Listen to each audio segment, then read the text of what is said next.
Welcome to East Meets West, and you know this guy as the host of the podcast Talking Politics and Religion Without Killing Each Other, and the second most important person to hail from Freehold, New Jersey, ladies and gentlemen, Mr. Corey Nathan. Someday I'm going to be the first. No, I'm just kidding. Probably not, but we can aspire. We can aspire to big things.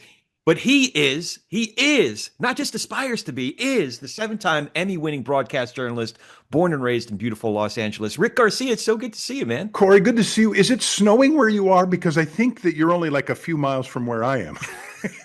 And it's not snowing here. I got my Kings hat, man. I'm pulling the LA gear. You should be happy.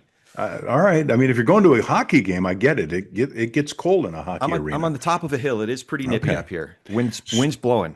Listen, we're going to have a wonderful chance to dive into the NFL playoffs in our next show because the regular season will have ended. As we get ready to enter Week 18, though, there's the big question of do you rest your starters, like your key players, in Week 18 if there's really nothing on the line? I mean, there really is only, I think, two divisions to be decided in each conference. So the question then for everybody else, do you care if you're the 5 seed or the 6 seed, and do you rest your starters? Now, in the past, the Rams and Sean McVay, who's notorious for not even playing his starters in preseason, will usually sit his starters in Week 18, which is coming up. He has announced, and this is a surprise for his team, that he wants his starters to play. And the reason for that is because he thinks they're not playing good football. They had a crushing overtime loss to Seattle on a controversial play, and then get surprised by Atlanta. They're not playing well. So he wants to see these guys play. But Corey Nathan, yes. Do you put Matthew Stafford at risk by having him play in a game that's only going to dictate whether you're the 5 seed or the 6 seed? Your options are, and we're not going to get into all the playoffs. We'll do that next show. But just in regards to this situation, the Rams are either going to be 5 or 6. They're either going to play Philadelphia if they're 6 in Philly, or they're going to play in Carolina against Carolina if they're the 5 seed. Is that important to you?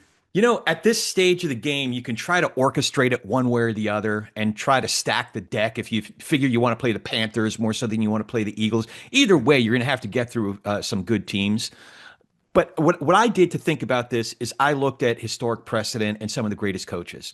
So, you know, you're a little older than me, so you might remember the 70s better than I do. Careful. But well, vaguely remember, but go ahead. So Chuck Noll, arguably the greatest coach of the 70s, would sit his starters. Arguably the greatest coach of the 80s, which I do remember, Bill Walsh, would sit his starters. But if you look at some of the other greatest coaches of all time, we can grant that Bill Belichick, arguably one of the greatest coaches of all time, he would play him. He's a Parcells guy. Parcells would play him. Or going back to the 70s also, Madden would play his starters. So you're not going to get consensus one way or the other when you're looking at the greatest coaches and their patterns. What do you think? I'll give you a current one. Andy Reid plays Patrick Mahomes in the playoffs. I mean, I'm sorry, in the preseason. And so he's not, worried about anything happening to Patrick. I think they get off to pretty good starts too, whereas the Rams are a little sluggish in their first couple of games. I think that's due to the fact that the starters don't play any preseason games. Now, I know they do some inter-squad scrimmages and they'll do some combined practices with other teams. I just don't think it's the same thing. I'm mixed on this, and I'll tell you why. The Rams are down 3 starting offensive linemen, and when they were playing Atlanta, I kept thinking to myself, Stafford is one hit away from being knocked out of the playoffs completely, which would devastate the Rams if that happened. So I think that was a case where if you're not going to play your first string offensive line because you're resting a couple of guys or a couple of guys are hurt, I wouldn't play the quarterback. That's for sure. Yeah, I see what you're saying. Once you hit your late 30s, like Stafford is, You're one hit away. If you're depleted, your line is depleted. You want to be concerned about that. Now, today's athlete, they're finely tuned athletes. We talked about this last week in the context of the college football playoffs. You get 2-3 weeks off, and there's a little bit of rust that's going to set in. So at the very least, I'd be now. I'm no McVay. He's arguably one of the greatest coaches of today, along with an Andy Reid. But I'd be inclined to play Stafford at least for a quarter or two, regardless of what the situation is. And those are good points, right? So the reason I think it's more important in preseason, which people are like, "What are you nuts? It's only preseason." Well, you've been off for a couple of months, Yeah. right? So you really do need to get in the swing of things. I think for a 37-year-old quarterback like Matthew Stafford, Week 18 is not going to make a difference when it comes to week 1 of the playoffs. The only thing that gives me hesitation is that he had an historically great start to his season, but the last 2 or 3 games have not been quite as strong. That might be due to the depleted line in front of him. So I might be inclined to give him. He could be tired. He could be tired, right? I mean, think about that for a moment. Yeah, it could be his last. So I'd be inclined to give him at least a quarter or two to make sure that he gets his groove back before hitting the playoffs. Yeah, I mean, okay, that I could go with that, except that again, if you're still out 3 starting offensive linemen, I just think it's risky. Yeah. I think that Phillip Rivers proved that I think with all the knowledge that Stafford has up here, missing 1 week is not going to hurt him, right? I think beginning of the season, he's getting into shape. He's he's got to get back in the swing of things. I think it's more important to play a preseason game, at least one, than I think Week 18. It sounds like McVay is inclined to play him at least. He at is the start of the game, which goes against his own trend, right? Yeah, that's right. All right, let's move on to, we have to do our Shedeur update. Why do we do this? Somebody who watches the show might think we're picking on him, and that's not true at all. We're trying to figure out the most polarizing player to come out of the draft in years, and that's Shedeur Sanders, who slipped all the way down to 5. A terrific athlete who had okay numbers in college football. I mean, he played at Colorado. He wasn't playing with Alabama and Ohio State and all those guys. I've said many times I'm less concerned about his stats from game to game in year 1. His last game, they beat Pittsburgh, so you won the game, right? Yeah. His coach, Kevin Stefanik, said, hey, he won the game. However, right. He also threw a really bad interception. I mean, something a young player would do. He was 17 to 23 for 186 yards, but they won the game. That's the big one, right? Herman Edwards. You played to win the game. You play to win the game. That's the stat that we've been talking about this for weeks. That's the stat that matters the most. And Pittsburgh is no patsy. No, they're not. A real solid team. You're right. And you're playing a legend in Aaron Rodgers. So that's right. But did they win because of Shedeur? I don't know about that. Here's what I do know. They didn't lose because of him. So that's really important. Again, for me, the development's going to come in what's happening behind the scenes, right? Is he coming in at 5:30 in the morning like the Staffords and the Mahomes and those guys doing? Is he staying at the end of the day? Is he pumping up his teammates, or is it me? Is he sitting in the corner of the locker room with his AirPods in and listening to his favorite tunes and not kind of bonding with his teammates? If he's doing all those things, we'll find out, because what'll happen? They'll put him on the trading block, which will tell me that they don't think he's mature enough to handle this job. Well, let's see what they do in the draft. I'm still curious to see what a Shedeur Sanders can do with, talk about a depleted line. What can a kid like that do when he has a real line in front of him with a year or two under his belt? So we've seen mixed results, to be fair. Even his 2 interceptions, I don't put the first interception on him. I put that on the line. The second interception exposed the team. He was hit from the blind side. You can't really put that on him. But the first one, to your point, was definitely his. It's been something that we've been talking about for weeks. His footwork, holding on to the ball too long in that instance. So he's been hit and miss, I would say, with Shedeur so far. And we're going to compare him to some of the other rookies who played so far. But I also want to kind of look at the year 2 guys, right? Right, like the Drake Mays, and the Bo Nixes, right? Oh, I love Bo. Yeah, these 2 guys. Bo knows. I mean, it's clear to me that these guys are for real, and they're going to be around for a while. I've cited several times rookie quarterbacks who were Rookie of the Year: Sam Bradford of the Rams, Robert Griffin III for Washington, and then they disappeared off the face of the earth. Yeah. It's looking like May is on his way. It's looking like Bo Nix is on his way. Now, if you just want to compare apples to apples, which would be the rookies, so far, Cam Ward's been okay. He's completing about, just shy of 60% of his passes. He's had more playing time than the other rookie quarterbacks because they pretty much started him from the get-go. 15 touchdowns, 7 INTs. 7 INTs for playing basically the whole year isn't too bad. It's not bad for a rookie. I mean, that's respectable. Shedeur, on the other hand, he's got 7 touchdowns to, is it 10 interceptions? Not 9 or 10. I'm not looking at it right now. Yeah, it's 7 to 10. It's 7 touchdowns to 10 interceptions. So that's a horrible ratio. Yeah. So when I say I don't worry about interceptions, if he was 10 touchdowns to 5 or 6 interceptions, I wouldn't panic as much. But it's upside down. But it's way underwater, for my tastes. His colleague on the team, Dylan Gabriel, who's no longer playing, had a touchdown to interception ratio of 7 to 2. Now he hasn't been playing, but he also completed just shy of 60% of his passes, right? Shedeur's at about 57%. The other players, of course, somebody that you're hoping to look forward to would be your friend Jaxson Dart. Jaxson Dart, the great performance that I wish wasn't. Why is that? They can't even lose well. They can't that's the game they needed to lose. I wanted the number 1 pick for being a Giants fan, and yet they can't even lose. They properly. Can't lose when you want them to. He's completing 63% of his passes. And his touchdown to interception ratio is right where a rookie should be at about 13 to 5. That's he's looking good. This could be a good start. Until the emergence of Tyler Shuck, who we talked about last week or the week before, Jaxson Dart was well on his way to having a solid case for Rookie of the Year on the offensive side.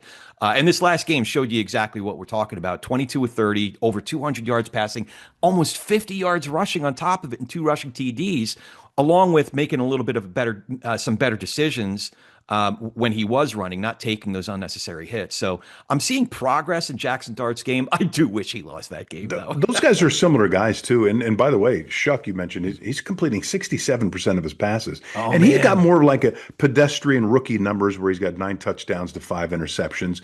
That's a little closer to what you expect. So these two guys, we'll see. But here's the thing, Rick, big for them. Yeah. I was at the New Orleans game mid to late October, and it's when they put Tyler Shuck in mid game. And first of all, you could tell a difference just in size. Tyler, I forgot the name of the other rookie that was starting for New Orleans before Shuck, but you could tell a significant difference in size as well as just the zip on this kid's ball. Yeah. But here's the thing: we've been talking about the most important stat. The kid's won 4 games in a row as a starter. So, well, yes, and again, next season, teams will be game planning for these guys, right? And NFL defenses can be truly complicated. So it'll be interesting to see how everybody pans out. We'll only have one more Shedeur Sanders update, okay, and then we'll see what happens in the offseason. It'll be fun to try to guess what Cleveland's going to do because they have to do something. So we'll see how that plays out. Well, to your point, I know we want to move on here, but what you started with Bo Nix. I've been watching Bo Nix since his first year at Auburn. So one is the kid is the son of another Auburn quarterback.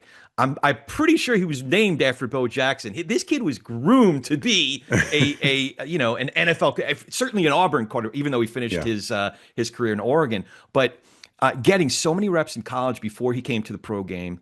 Once he was in the NFL, he's getting some good coaching. His second year, arguably, is even better than his first year.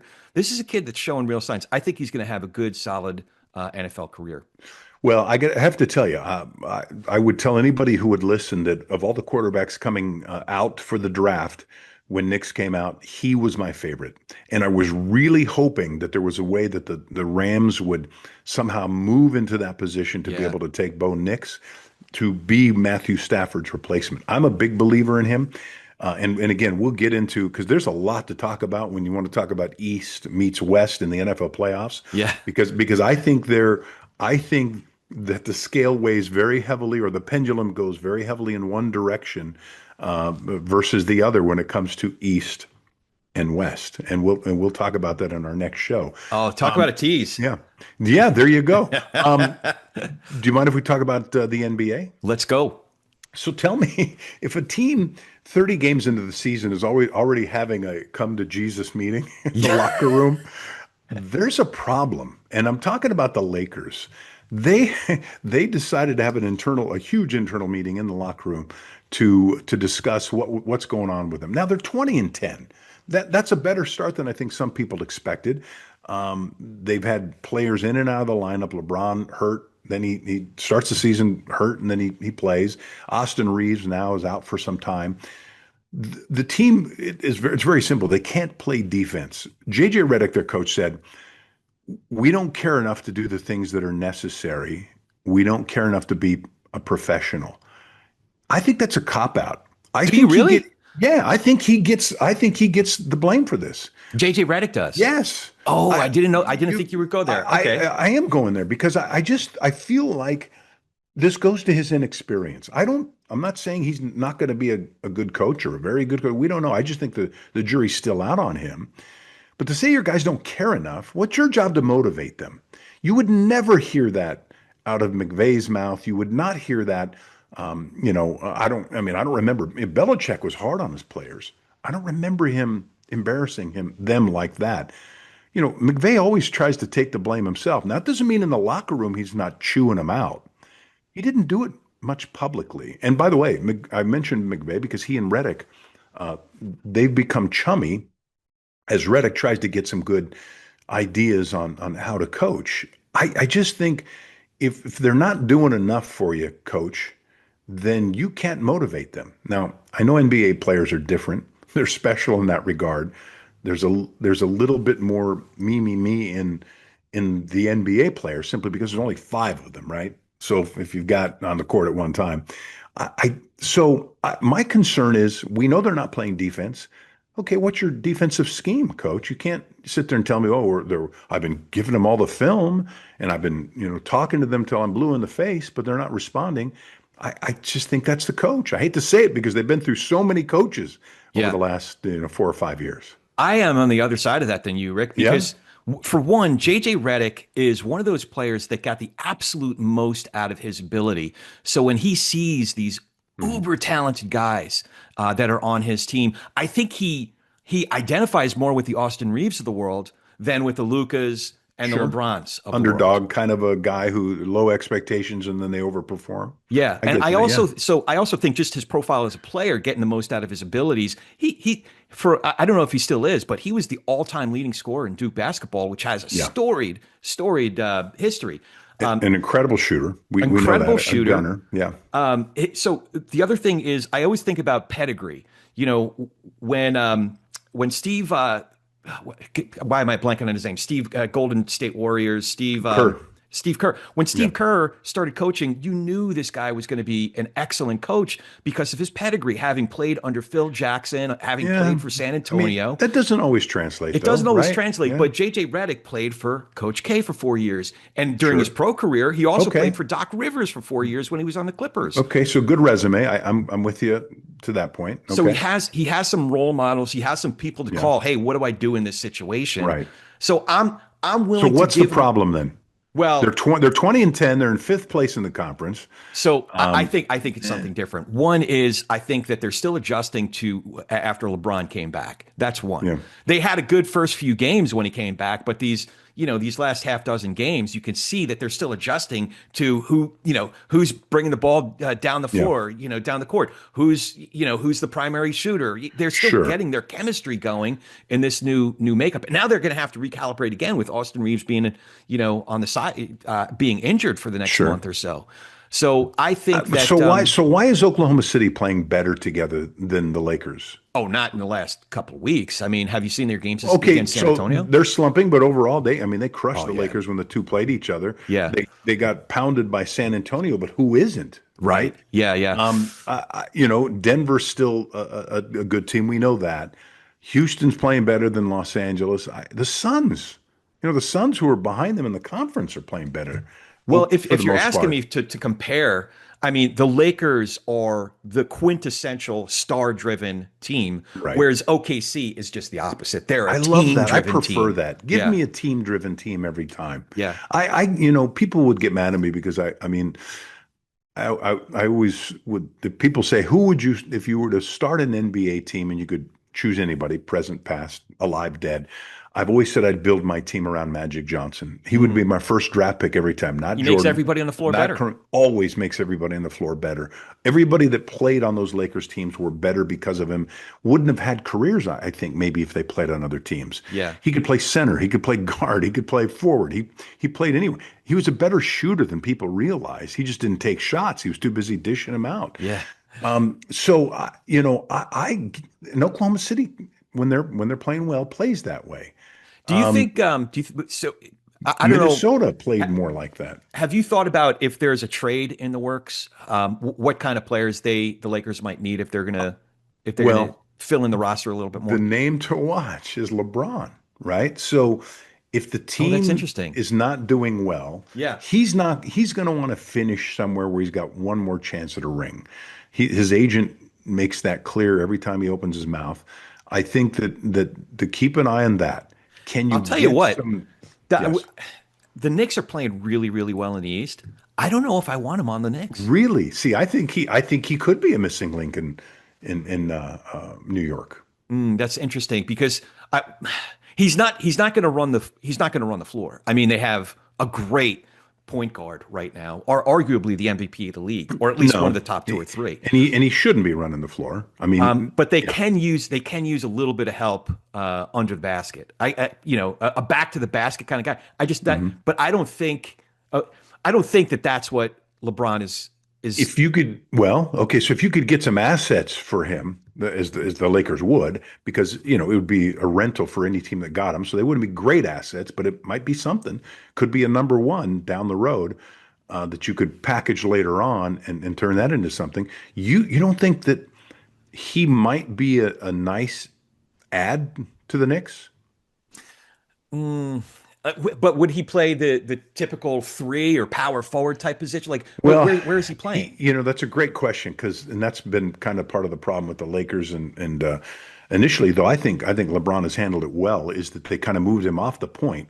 Doncic's taken more of that role, but really Austin Reeves, who does a really good job of kind of getting the offense going.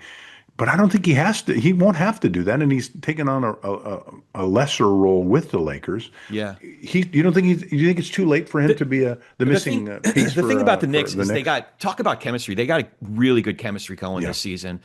They went further than they had in years last season, and it looks like they're an even better team overall. I'd be you bring in somebody, an all-time great like LeBron, and I'd be just nervous about ruining the chemistry. I think the Knicks could benefit from some role players, just like the Lakers can. But I'd be nervous as a Knicks fan of ruining that chemistry that they have right now. Mike Brown. I mentioned that Mike Brown. I mentioned that because he was a Laker coach and didn't succeed. I think he's a good coach. He did well in Sacramento. They got rid of him there. I don't know.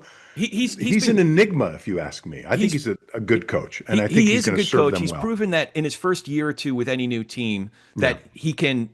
He was Make some two stuff or happen. three-time coach of the year with two or three different teams.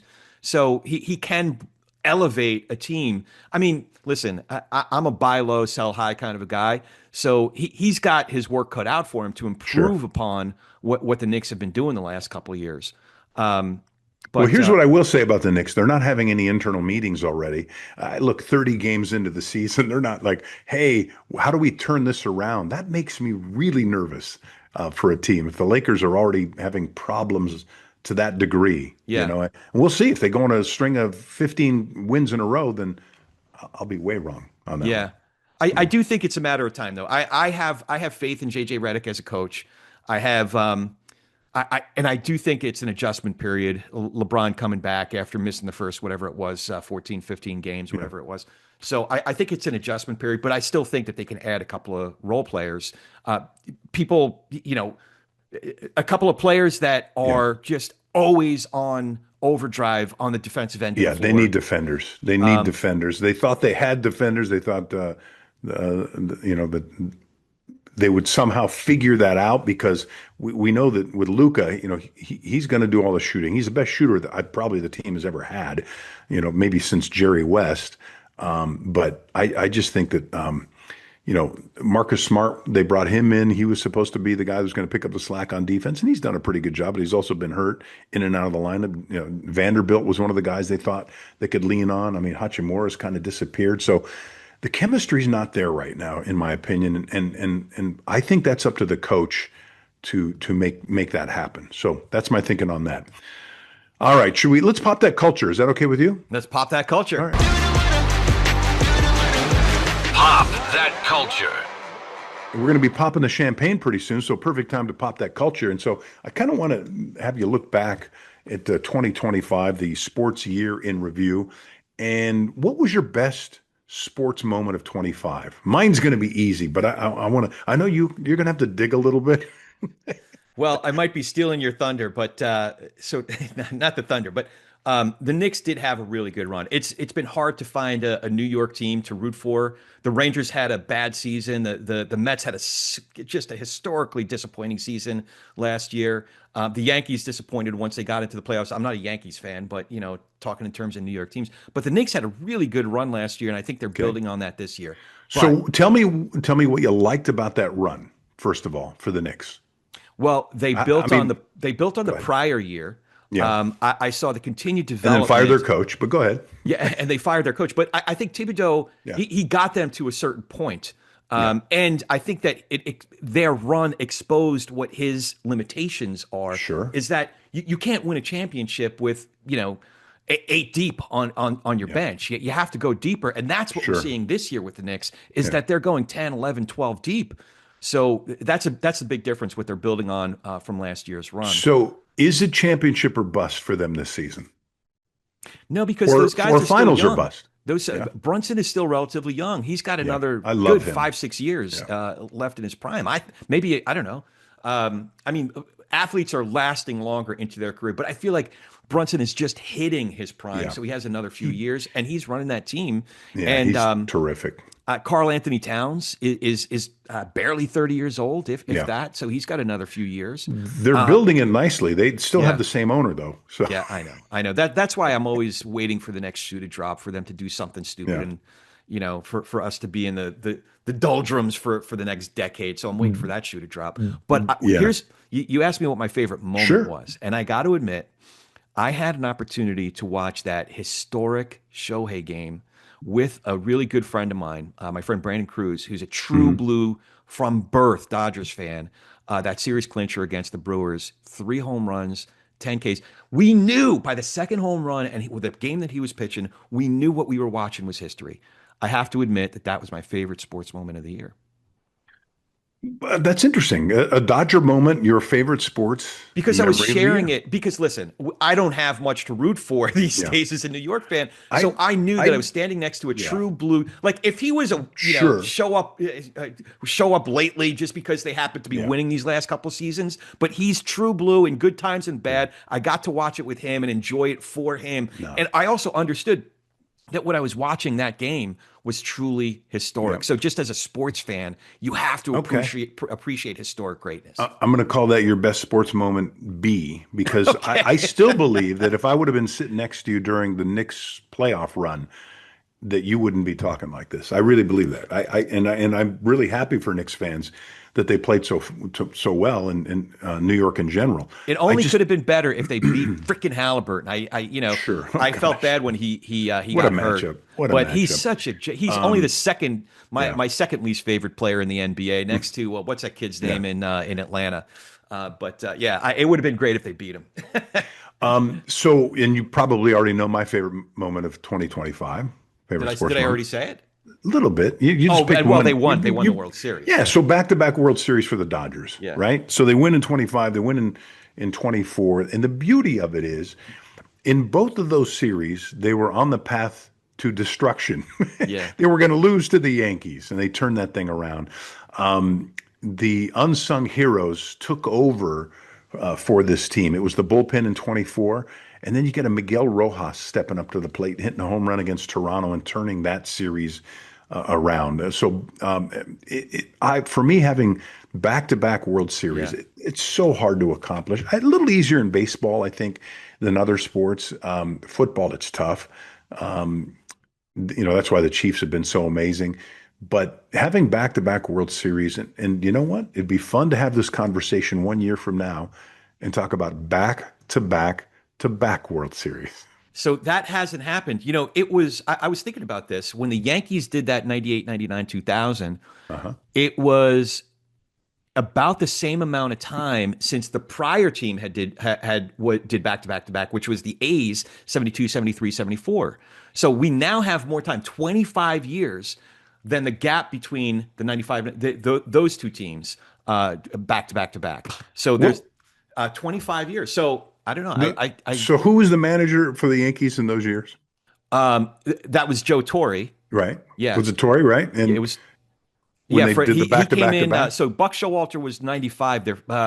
95. Their first year in the playoffs after 10 or 15 years. But Torre took over in 96. Well, he was there in 98 for sure. So Yeah. I bring it up because one of the greatest stories I ever heard came from maybe you've heard of this guy, Tommy Lasorda. I did. Yeah.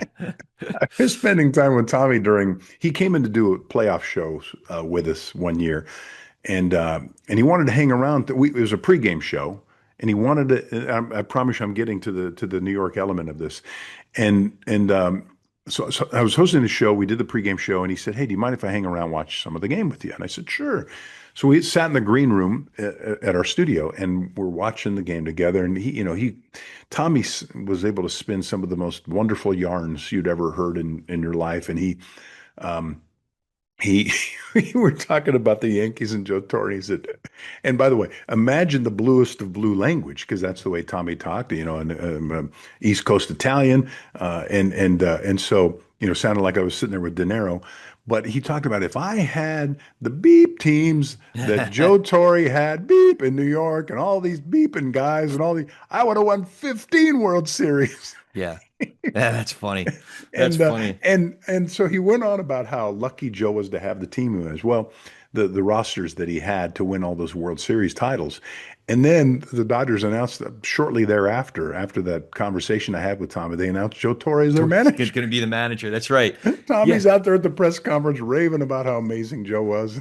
That's funny. How great he was with so little talent. And, so my fun little story about this. So really a good 2025 when it comes to sports overall. We both had something that was exciting to us, your Knicks playoff run, my Dodgers second World Series. And I look forward to seeing what the 26 is going to bring us, don't you? Yeah, I look forward to my New York Mets blocking the way for the Dodgers winning their third championship in a row. Oh my gosh, the New York optimism. I've said this to you before. There's nothing like the New York media who are really capable of tearing their teams apart. But at the beginning of the year, they talk about how amazing those teams are going to be and how they're going to win World Series, Super Bowls, all these things. So they're glass half full when the season starts. But then as it goes along, they just eat them alive, don't they? We'll see. We'll see. Wait till next year. Yeah, wait till next year. For hundreds of years now, it seems like. That's right. It ain't over till it's over. I'm Rick Garcia. He's Corey Nathan. It's East meets West. We want to thank you for joining us and have a happy New Year. And don't forget to let everyone know you can find us on Apple, Spotify, YouTube, and wherever you get your favorite podcasts. Now let's play ball. All right, let's do it. See you later, Corey. See ya. Baby got